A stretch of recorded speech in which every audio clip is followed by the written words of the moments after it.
주님께서 여러분과 함께 요한이 전 이 말에 놀라지 마라. 무덤 속에 있는 모든 사람이 그의 목소리를 듣는 때가 온다. 그들이 무덤에서 나와 선을 행한 이들은 부활하여 생명을 얻고 악을 저지른 자들은 부활하여 심판을 받을 것이다. 나는 아무것도 스스로 알 수 없다. 나는 듣는 대로 심판할 따름이다. 그래서 내 심판은 올바르다. 내가 내 뜻이 아니라 나를 보내신 분의 뜻을 추구하기 때문이다. 주님의 말씀입니다.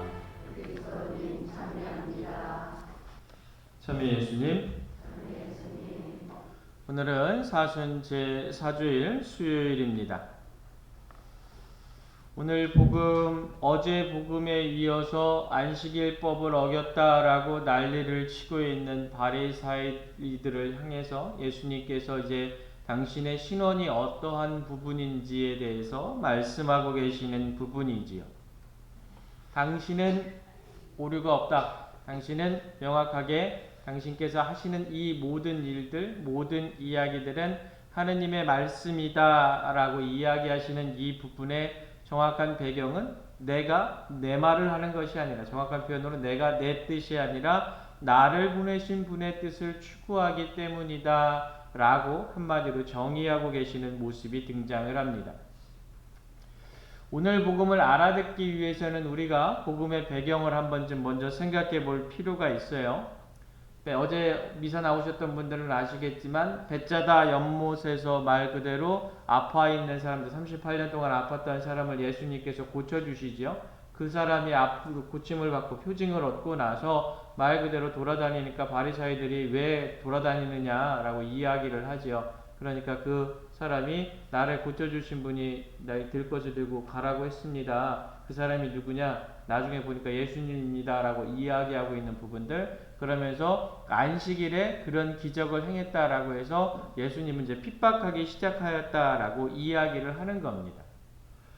똑같이 예수님께서 물어보듯이 여러분들에게 한번 여쭤볼게요. 안식일에 옳은 일을 하는 것이 맞습니까? 틀립니까?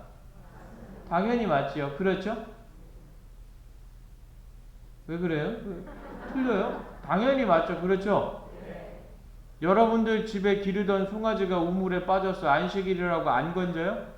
내 아들이 토사광난이 나서 떼굴떼굴 굴러 안식일이라고 야 참어 이래요? 아니잖아요. 그렇죠?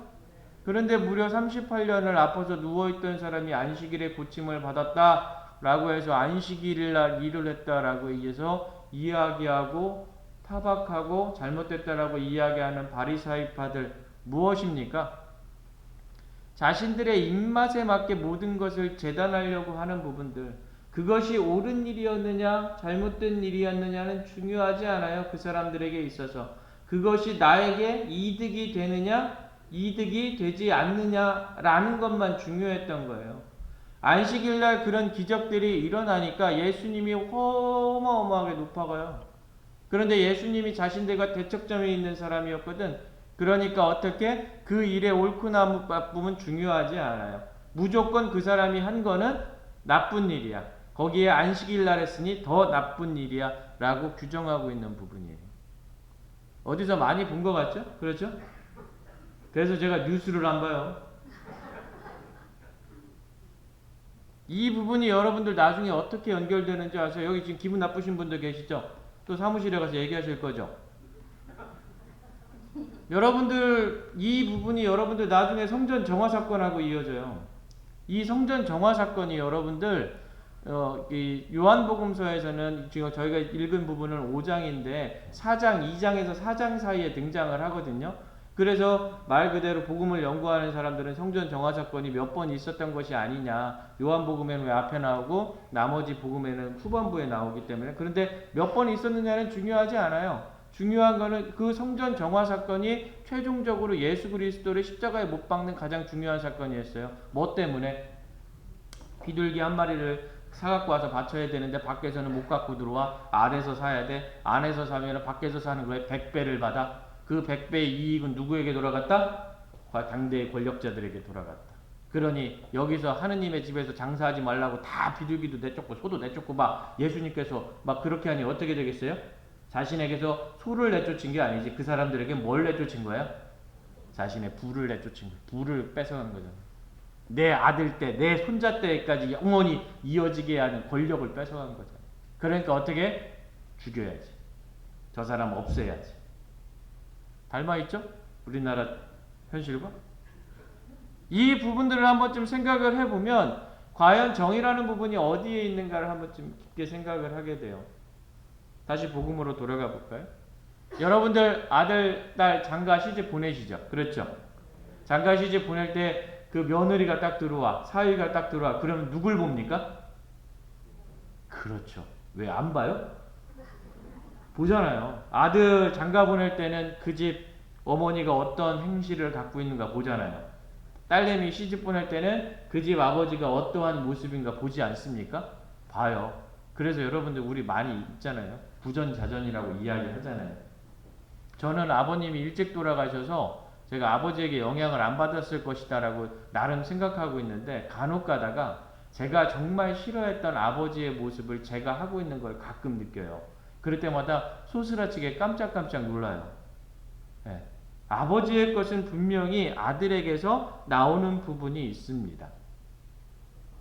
이 예가 적절한지는 모르겠습니다만 그러니 하느님에게서 받은 것이 예수님에게서 나오지 않겠는가?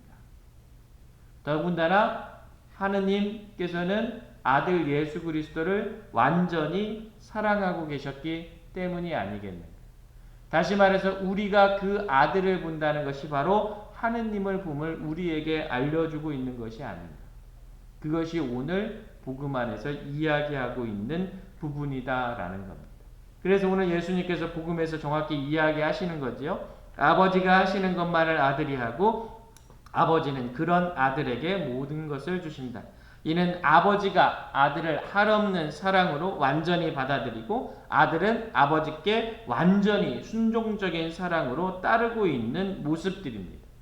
그 이후에 복음 안에서 쭉 심판이나 뭐 죽음이나 이런 부분들이 나오는데 복음을 이해하는데 약간 우리에게 불편함을 줄 수 있는 단어들입니다. 그럼 그것을 빼버리면 어떻게 되냐면 딱 하나예요. 오늘 복음이 이야기하고 있는 것. 아버지와 아들이 완전한 사랑 안에 있는 거지요. 그래서 아버지가 모든 것을 너무나 아들을 사랑했기 때문에 자신의 모든 전 존재를 바쳐서 아들에게 주신 거고 아들은 어떻게 그 전 존재를 받아들이면서 완전히 순종적으로 아버지께서 이야기하시고 아버지께서 알려주시는 것만 이야기하고 있는 것. 자신이 드러나지 않는 거예요. 그것에 대한 최종적인 부분이 무엇입니까? 아버지가 정말로 인간을 사랑하신 나머지 자신의 아들을 보내서 어떻게 했다? 십자가의 죽음에 이르게 했다. 그것을 아들은 어떻게? 아버지를 너무나 사랑했기 때문에 자신이 죽는 한이 있어도 그 사랑을 표현하는 어떻게? 선택했다. 그래서 결국에 아버지와 아들은 하나이다.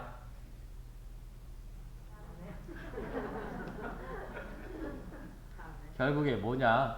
아버지와 아들의 그 사랑이 세상 안에서 가장 강력한 힘을 내고 있는 부분이다. 그래서 예수님께서 단정적으로 말씀하시잖아요. 나는 아무것도 할 수 없다. 나는 듣는 대로 심판할 뿐이다. 라고 이야기를 하는 겁니다. 그래서 결국 그리스도인이란 어떻게? 아버지와 아들이 그렇게 완전하게 사랑하신 것처럼 우리도 예수 그리스도와 완전히 사랑해야 돼요. 예수 그리스도께서 우리를 너무나 사랑하신 나머지 우리에게 오셔서 십자가의 죽음으로 우리에게 그 사랑을 보여주셨듯이 우리 역시도 어떻게? 그렇게 아버지께 순종한 아들의 모습처럼 우리 역시도 그분께 순종하는 모습을 보여줘야 된다. 그 첫 번째가 무엇이다? 내가 내 것을 드러내지 않는 것. 내 마음대로 행하지 않는 것. 내가 원하는 신앙을 살아가는 것이 아니라 그리스도께서 원하는 신앙이 무엇인지 생각하고 살아가는 것. 그것이 첫 번째다라는 겁니다. 그런데 그렇게 우리가 잘 하지 않아요. 사제는 어떻게 살아갑니까? 세상의 아픈 곳을 향해서 비정의가 판치는 세상을 향해서 타협과 협작이 난무하는 교회 안에서 이야기하고 외칠 수 있어야 됩니다. 그런데 어떻게? 자신의 안락과 좋은 소리 듣는 것, 그것을 과감히 포기해야 되는데 그것을 포기하지 못하지요. 그래서 어떻게 이야기합니까? 그런 얘기하면 신자들이 싫어해. 그래서 어떻게? 예수님의 허울뿐인 사랑 타령만 합니다. 본인은 편하지요. 신부들은 편하지요. 사제들은 편하지요. 그런데 예수님의 말씀은 공허한 메아리에 불과할 뿐이며 예수님은 더 십자가에 매달릴 수밖에 없는 겁니다. 수도자들 몸과 마음 모든 것을 다하여 아래로 내려오는 사람들입니다. 세상의 가장 낮은 곳에서 주님의 손길이 있음을 알려야 되는 사람들입니다. 그런데 오히려 교회의 윗자리를 탐내고 마치 자신이 사목자인 것 마냥 흉내내고 가르치려는 경우들도 많이 있습니다. 사랑이 드러나는 권위는 포기한 채 잔소리를 통해서 존재를 증명하려고도 합니다. 완전히 반대되어 있는 모습들입니다.